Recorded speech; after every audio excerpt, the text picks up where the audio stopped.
Putri Kandita, Sang Ratu Laut Selatan. Di jantung kerajaan Pajajaran yang megah, hiduplah Putri Kandita, seorang gadis yang senyumnya secerah mentari pagi. Ayahnya, Prabu Siliwangi, sangat menyayanginya karena kebaikan hatinya yang tulus kepada semua orang. Bagi sang raja, Kandita adalah pusaka paling berharga yang kelak akan memimpin rakyatnya dengan kebijaksanaan dan kasih sayang. Namun, di balik kemegahan pilar istana, terselip sebuah duri. Galuh, kakak tiri Kandita, merasa dirinya terlupakan. Setiap kali rakyat memuji kebaikan Kandita, hati Galuh terasa seperti terbakar. Rasa iri itu tumbuh menjadi awan hitam yang menyelimuti pikirannya, membuatnya percaya bahwa ia hanya bisa bersinar jika adiknya tidak lagi ada di sana.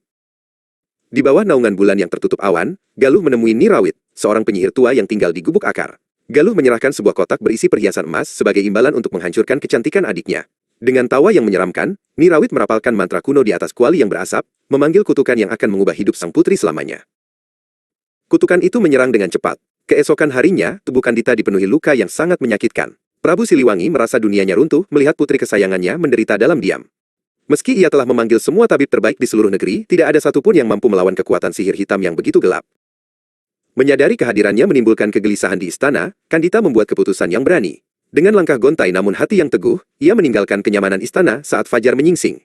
Ia membungkus tubuhnya dengan jubah sederhana, dan membawa tongkat kayu, memulai perjalanan jauh menuju arah selatan, mengikuti bisikan angin yang terasa seperti sebuah kompas gaib. Perjalanan itu tidak mudah. Kandita harus melintasi hutan lebat yang dipenuhi semak berduri dan menyeberangi sungai yang berarus deras. Namun, di tengah kesunyian alam, ia justru menemukan kekuatan baru. Rasa sakit di kulitnya tidak lagi terasa berat, karena jiwanya ditempa oleh ketabahan. Alam seolah menjadi sahabat setianya, menemaninya di setiap langkah menuju takdirnya. Setelah perjalanan berhari-hari, aroma garam laut mulai tercium di udara. Kandita tiba di tepi tebing tinggi, yang langsung berhadapan dengan Samudra Hindia yang luas. Ia berdiri dengan sikap yang sangat anggun dan tenang, membiarkan angin laut menyapu wajahnya. Di tempat yang megah ini, ia merasa ketenangan yang luar biasa, seolah-olah laut sedang menyambut kepulangannya ke rumah yang sesungguhnya. Tiba-tiba, di antara gemuruh ombak, terdengar sebuah suara yang menyejukkan jiwa. "Wahai putri yang berhati emas, bersihkanlah dirimu dalam pelukanku," bisik suara itu, seakan-akan laut sendiri yang berbicara padanya. Tanpa rasa ragu sedikit pun, Kandita menutup matanya dan menarik napas dalam-dalam. Ia tahu bahwa samudra ini tidak akan menyakitinya, melainkan akan membebaskannya.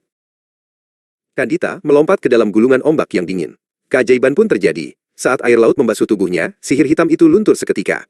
Luka-lukanya hilang dan kulitnya kembali halus, memancarkan cahaya hijau zamrud yang menyilaukan. Di bawah air yang jernih, ia tidak lagi merasa sesak, melainkan merasa sangat hidup dan penuh dengan kekuatan gaib yang luar biasa. Kini, ia bukan lagi Putri Kandita yang lemah. Ia telah bangkit sebagai Nyi Roro Kidul, sang penguasa Laut Selatan yang agung. Dari singgasana kristal di dasar samudra, ia menjaga kedamaian dan melindungi rakyatnya dengan cara yang baru.